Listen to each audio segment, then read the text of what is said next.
ദുബായിലെ പബ്ലിക് ബസ്സുകളുടെ യാത്രാ സമയം വളരെ കൃത്യമായി ആളുകളിലേക്ക് എത്തിക്കുന്ന തരത്തിലുള്ള ഒരു പുതിയ സംവിധാനം RTA നടപ്പാക്കുകയാണ്. ഇതുമായി ബന്ധപ്പെട്ട സുപ്രധാനമായിട്ടുള്ള ഒരു കരാറിൽ അമേരിക്കൻ കമ്പനിയായ സ്വിഫ്റ്റ്ലിയുമായി RTA ഒപ്പുവച്ചിരിക്കുകയാണ്. അപ്പോൾ എന്തൊക്കെ പ്രയോജനങ്ങളാണ് ഇതുവഴി ആളുകൾക്ക് ലഭിക്കുക എന്ന് ചോദിച്ചാൽ നമുക്ക് RTAയുടെ ആപ്പ് വഴിയും വിവിധ തേർഡ് പാർട്ടി ആപ്പ് വഴിയൊക്കെ ഈ ബസ്സുകളുമായി ബന്ധപ്പെട്ട വിവരം കൃത്യമായി നമ്മുടെ മൊബൈലിൽ കിട്ടുമെന്നുള്ളതാണ്.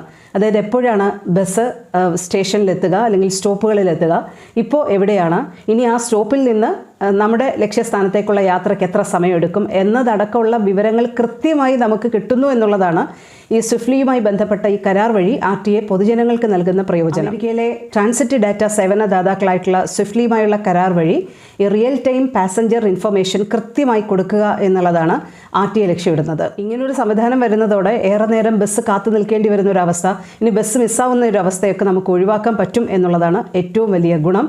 അപ്പോൾ ഇത്തരത്തിലുള്ള സംവിധാനം പ്രയോജനപ്പെടുത്തുക.